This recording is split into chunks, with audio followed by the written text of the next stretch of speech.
Sebelum lanjut jangan lupa like, comment, and subscribe. Semoga bermanfaat. Terima kasih. Manfaat garam untuk budidaya ikan kolam. 1. Garam ikan mengendalikan parasit. Salah satu manfaat garam ikan adalah mengatasi parasit pengganggu yang menyerang tubuh ikan.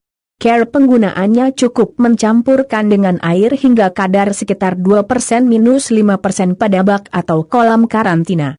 Ikan yang terserang parasit selanjutnya direndam ke dalam bak selama beberapa jam. Cara ini cukup manjur untuk merontokkan parasit yang menempel pada ikan. Lamanya waktu perendaman bergantung pada jenis ikan itu sendiri. Setiap ikan mempunyai ketahanan terhadap garam yang berbeda-beda, oleh karena itu ikan harus selalu diawasi selama proses perendaman. Jika ikan menunjukkan gejala lemas dan tampak melayang, segera pindahkan ikan ke air tanpa garam dan beri sirkulasi udara dengan aerator agar ikan kembali segar. Beberapa jenis penyakit ikan karena parasit. Gangguan fungsi insang disebabkan oleh parasit Dactylogyrus. Parasit lerna berbentuk semacam cacing yang menempel pada tubuh ikan.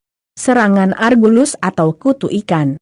Bintik kuning gatal akibat serangan Placobla spa atau Gyrodactylidiasis. Beberapa contoh serangan parasit di atas dapat diatasi dengan pemberian garam ikan. Yang perlu dilakukan adalah memisahkan antara ikan sehat dengan ikan yang terserang parasit ke kolam karantina. Mungkin diperlukan terapi lebih dari 1 kali untuk memastikan ikan benar-benar terbebas dari parasit. 2. Garam ikan mencegah serangan bakteri. Serangan bakteri Vexibacter columnaris umumnya sering dialami oleh ikan koi. Ikan koi yang terserang bakteri ini akan menunjukkan gejala tanda putih pada area sekitaran mulut seperti terserang jamur. Untuk mengatasinya dapat dengan menambahkan garam ikan pada kolam koi untuk menghambat pertumbuhan bakteri parasit. Perawatan dengan garam ini dapat dilakukan rutin selama minimal sebulan sekali. Hal ini dapat membuat ikan koi lebih sehat dan bebas parasit.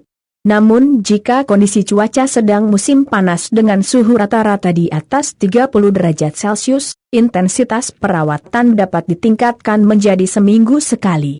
Namun pada kondisi serangan yang sudah berat, tanda yang muncul tidak hanya bintik putih saja. Biasanya jika ditemukan semacam luka pada insang, ini menunjukkan kondisinya yang sudah cukup parah. Untuk itu pemberian garam saja tidaklah cukup. Langkah yang dapat Anda lakukan adalah dengan pemberian teramicin dengan dosis 1,5 gram per 20 kg berat ikan. Pemberian teramicin dapat dilakukan dengan cara mencampurnya dengan pakan dan berikan selama 10 hari berturut-turut. 3. Garam ikan mengendalikan jamur Saprolegnia. Garam ikan juga mampu dalam memberantas jamur yang menyerang ikan, seperti serangan jamur pada ikan gurame. Perawatan ikan yang rutin menggunakan garam ikan dapat mencegah dari berbagai macam jamur. Salah satu jenis jamurnya yang sering menyerang ikan adalah Saprolegnia. Tandanya dapat dilihat dengan munculnya serabut kehijauan mirip kapas. Untuk proses pencegahan dapat dilakukan dengan cara merendam ikan ke dalam air dengan kadar garam 2-3%.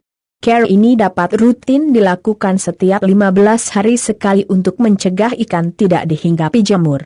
Apabila ikan terlanjur terserang jamur, perendaman dapat dilakukan setiap 1 minggu sekali sampai jamur tersebut hilang. Air hujan menurunkan pH kolam ikan. Sebelum lanjut jangan lupa like, comment, and subscribe. Semoga bermanfaat. Terima kasih. Info 4. Garam ikan mengurangi keasaman air hujan. Air hujan memiliki tingkat keasaman yang cukup tinggi. Jika air hujan tercampur ke dalam kolam maka pH pun akan menurun. Penurunan pH yang terjadi secara cepat akibat air hujan dapat membuat ikan rentan menjadi stres. Kondisi ini terlihat dengan perilaku ikan yang terlihat resah, lari ke sana kemari bahkan melompat ke atas permukaan air. Jika gejala tersebut terjadi pada ikan Anda, ada kemungkinan air kolam tercampur dengan air hujan sehingga pH menjadi menurun. Untuk mengatasinya dapat dilakukan dengan pemberian garam ikan untuk menaikkan pH guna membantu meredam stres pada ikan. Namun setelah pemberian garam selama 3 hari ternyata pH air tak kunjung normal, maka perlu ditambahkan buffer yang berfungsi untuk menurunkan tingkat keasaman air kolam. Buffer seperti Hydrated Thyme dapat Anda peroleh di toko perlengkapan ikan 5. Membersihkan kotoran pada ikan setelah hujan lebat biasanya air kolam menjadi lebih keruh. Hal ini juga terjadi setelah pembersihan filter chamber yang membuat banyaknya kotoran terapung pada permukaan kolam. Sistem pernafasan ikan menangkap oksigen yang ada di air dengan cara menghisap air dan mengalirinya melalui insang. Air yang keruh akan membuat insang ikan ikut kotor, partikel-partikel halus itu akan menempel pada bagian insang. Pemberian garam ikan cukup membantu dalam pelepasan partikel kotor yang menempel pada insang, sehingga insang ikan kembali menjadi bersih. 6. Mengurangi stres saat pemindahan dan penyortiran. Pada saat ikan ditangkap untuk dipindahkan atau disortir, ikan cenderung mudah menjadi stres. Apalagi saat berhadapan dengan jaring dan diangkat dari air maupun perlakuan lainnya. Membilas ikan dengan air garam sesaat sebelum disortir, mampu membuat ikan menjadi lebih tenang. Garam mampu membebaskan insang dari kelebihan air, hal ini juga merangsang pelepasan amoniak dan nitrat dalam darah. Hal ini berfungsi untuk membantu menjaga keseimbangan kadar darah serta jaringan tubuh lainnya. Semoga bermanfaat. Terima kasih.